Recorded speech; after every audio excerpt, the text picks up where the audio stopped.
You want to count how many letters are in a cell. This is a fun question that was actually on 1% Club. How many D's are in this tongue twister? And yes, while you count how many D's, I'm going to show you some ways not to do this and some ways to do this. So the very first thing you might think of is count if here, and D, and it's going to be a whole bunch of zeros. We can try to split this text and split it by nothing, and then true, and we're going to get some value issues. So I'm going to show you an unobvious way to do this, to count how many D's are there, and it's going to be a combination of two formulas, character count and substitute.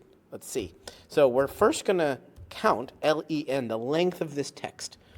Then we're going to subtract the length of the text. However, we're going to substitute this text to search with D. We're going to search for D, and then we're going to replace it with nothing. And there is our answer, 15. There are 15 D's in this tongue twister, and it was just this very unobvious way to do it, I think.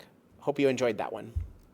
You're watching Better Sheets here on YouTube. Make sure you check out this video or this video and subscribe right now to get more tips, tricks, how-tos, get more out of your Google Sheets than you ever have before.